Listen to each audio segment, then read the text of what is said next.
So Cardi B is going to trial on her case. Let's talk about it.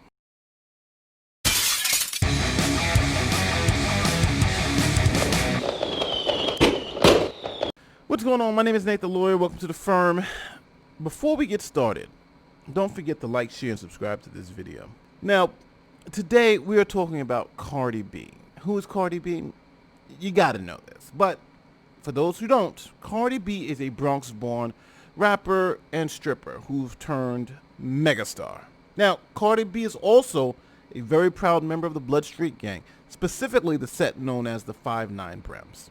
On August 29th, 2018, it's alleged that Cardi ordered the beating of two bartenders at the Angel Strip Club in Queens. Interestingly enough, 2 weeks prior to that event, it's alleged by the federal government that Cardi B's best friend, Star Brem, also ordered the beating of bartenders at this same strip club. For her role in the August 29th incident, Cardi B was arraigned and charged with misdemeanors on December 7th, 2018. Now at 5:30, we've got new details on the booze-filled brawl inside a strip club in Queens that got rapper Cardi B arrested.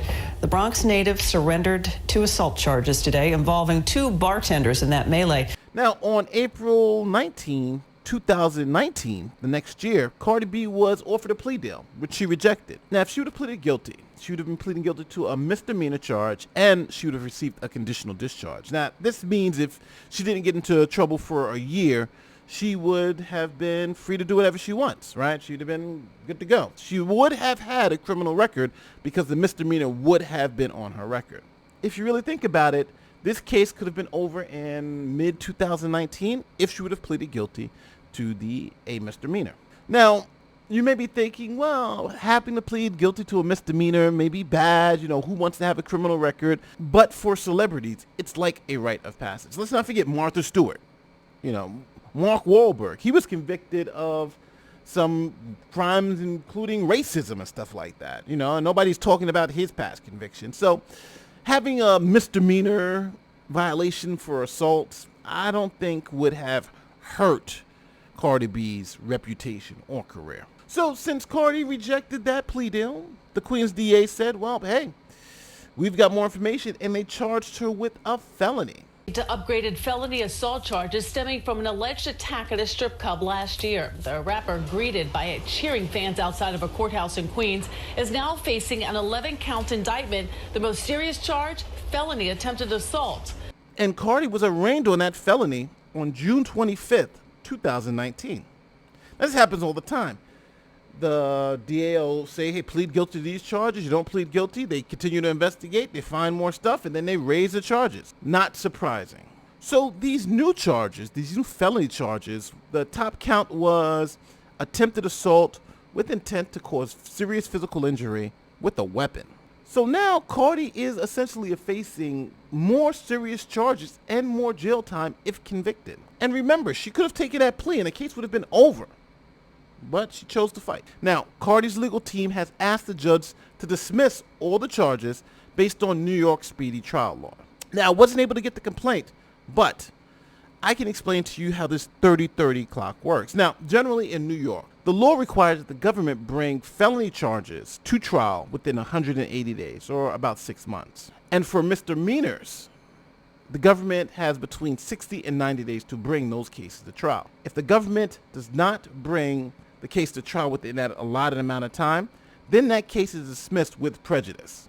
Now, there are many exceptions to this law.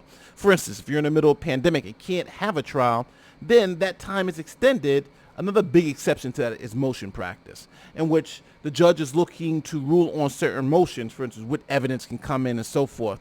And during that time frame, all of that time is not calculated against the speedy trial clock. So even though the speedy trial clock for felonies are 6 months, sometimes it can take cases a year to 2 years to even 3 years to actually even get in front of a jury. So the court denied Cardi B's motion to dismiss the charges and set a trial date for September 30th, 2020.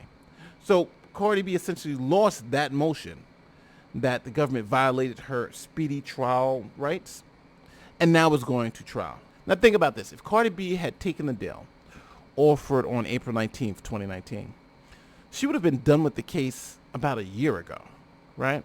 Now she's going to trial for more serious charges. But I'd ask you, if you were Cardi B, would you have taken that deal almost a year ago? Would you take that deal now? Remember, no snitching is required.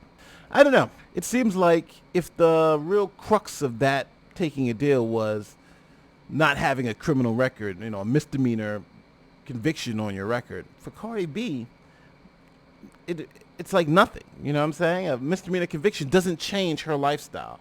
For someone like me or for regular people, yes, that could affect your lifestyle. Maybe harder for you to get a job.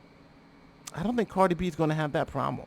Again, it all depends on what you think. So I will be covering the trial when it does happen, so stay tuned. And we'll see if the state of New York is going to put Cardi B in jail or convict her of these felony charges. So wait and see, game. If you like this video, don't forget, like, share, subscribe to this channel. My name is Nate, lawyer, YouTuber, and I'm out. Peace.